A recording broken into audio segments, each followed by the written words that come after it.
Hello everyone. This video is part of a series where we are exploring TypeScript's features with the help of a React application. Our main goal is to learn how to better type our code so that we can improve confidence and velocity during development. In the previous video, we have created a couple of data models to our application, the product and the tag, and we have also defined a custom React component called the product component. In this video, I want to do a bit of refactoring on the product component and better organize our code. So within my source directory, I will create a new directory and I will call this components. And within my components, I'll create a new file, and this file is going to be called ProductCard. And an important note is that whenever a file contains a React component, it needs to have the extension TSX, right? So if you're working with JavaScript without TypeScript, just JavaScript, that would be JSX. But because we are working with TypeScript here, this is going to be TSX, like so. Okay, then I will add this to Git, and later on I will commit the changes. I'll also add an index.ts file here, so that I can export all my individual exports from the product card file, and then I can import them directly from the components directory. So let's go back to the app.tsx file, and I will cut all this type and function definition and paste it in the product card file. I also want to rename my component to be called product card instead of product component. And I need to respectively change the name of the type. I could leave it like so, but I prefer to be consistent and say component name props at the end, right? So the structure that I normally use is like this: component name and then props. Great. So now I can also export this product card as the default export for my file. Here, I can also export my type in case I want to use it somewhere else in the application.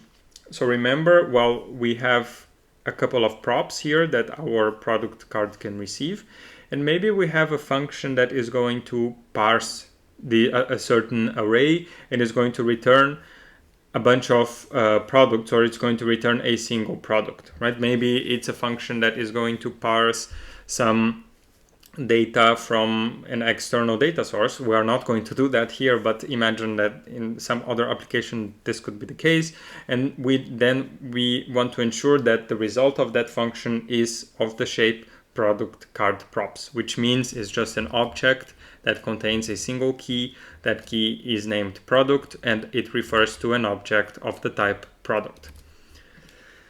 Now I'll save this file. And within my index.ts, I will export all the named exports from the product card file, and I will also export the default export as product card. Like so, from /product card. Now I can come back to my app.tsx file and I can use the product card component. I can add an import statement. It's going to import from ./components, and I can save and start my web application in my local environment. Give it a couple of seconds. It needs to compile. Here it's already open, but as you can see, it's loading here on the browser. Okay, it's updated, then everything seems to be working correctly. Let's go one step further, and within my product card file, let's, instead of returning this div here, which is okay, it's not that bad, but you know, if we had two products, like for example, let's say we just duplicate this product card here and we save this, we would have two products on the screen, and well, yeah, that doesn't really look that nice. So we will implement a little bit of a nicer interface here, or a little bit nicer design styling for our product card component. I already opened in the material UI library the one that we will start working with. And this is the simple card component, right? So we want our products to be displayed as cards. Well, I'm going to be the lazy one and I am going to copy everything because, well, why should I type everything if everything is already available, right? So I'll just copy all of it like so, and I will paste it in my product card. Okay, everything is here. Now I'll just adjust a little bit the imports. Let's see what we need. I think we need everything from here, and we will go over the code in details. So now I want to have my product card as being my default export. I'll just change the order a little bit here. Let me do a bit of cleanup. I'll take these two to the top. Right below, use styles. And then instead of exporting this default here, I will just copy all of this. And this is going to be the return of my card function or product card function, like so. Now, as you can see, we have a couple of restrictions here. I think that this will actually work, right? So let's try to save this and let's see how our application is going to look like, because I don't think we have any variable within this definition. So I'll just save this and go back to our application. Okay, and we have a card that is still too large for the application, but at least it's displaying something, right? I think that in the app.tsx we have a class name of app, so I'll just remove this here. I don't like it. Let's save it. Let's see what changes. Now everything is to the left. Okay, this is a little bit better. I think that it's better than being centered. We will come back in the next video and maybe change a few additional things here to make sure that the card has a maximum width, for example, and that it displays nicely on the screen, has a couple of margins so that we can work better with it. But let's go through the code from Material UI and let's update to use our product variable. So first and foremost, here are a couple of imports. They are all from Material UI, right? And then you see this first function, make styles. Let me try to go to its definition. And all that I have here, and this is, as you can see, quite complex, and it involves quite a few generics. We haven't talked about generics yet, but we will in a later video. But as you can see, this doesn't give us a lot of information.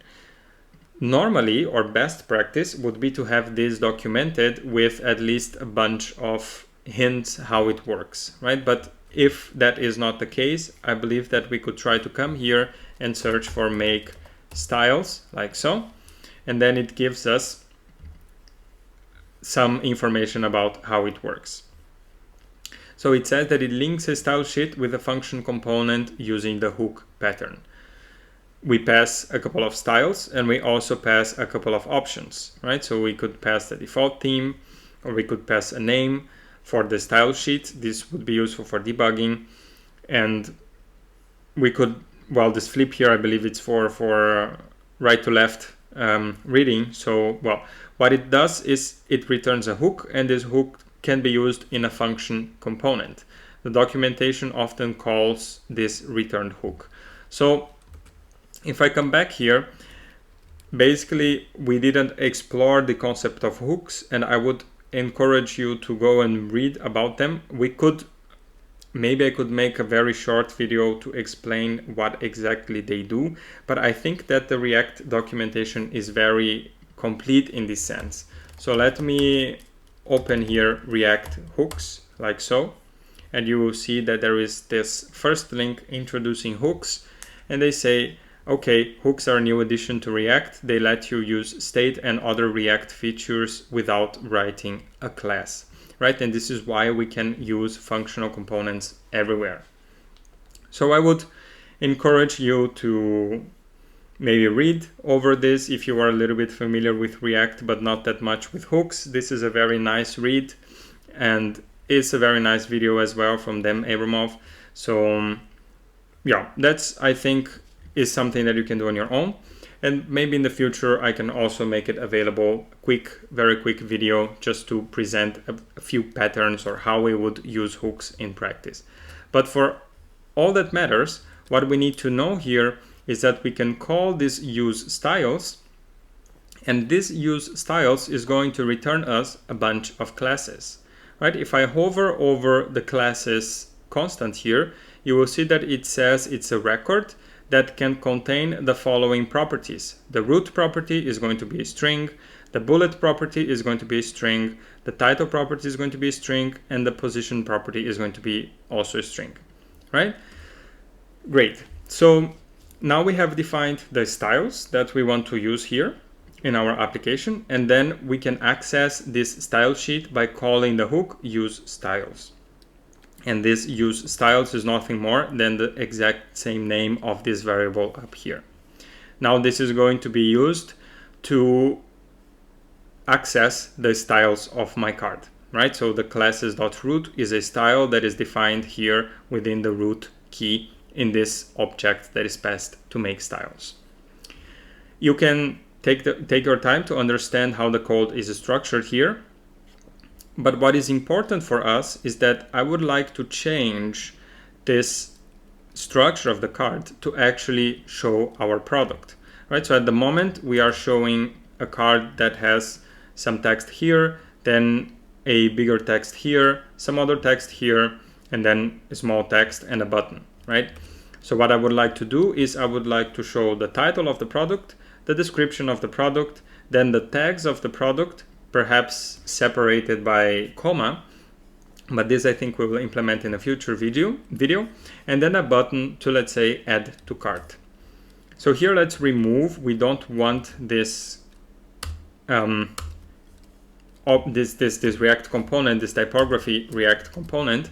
I will save this and let's see the changes. I think that word of the day disappeared, and now I have access to my typography component that is going to be the card title. So here I will change, instead of writing this whole string, weird string here, I will just say product.title, like so. Then I will save this, and this should show my first product, exactly. Now, the next thing I want to change is this little text here. I want to remove it, so I'm also not interested in this typography, and then I'm interested in this text, and I want to change it to be my product.description.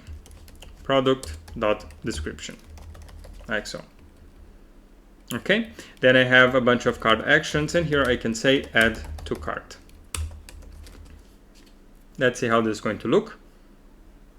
Okay, yeah, doesn't look very different from what we have implemented in the past, but at least now I have a button that I could say, for example, on click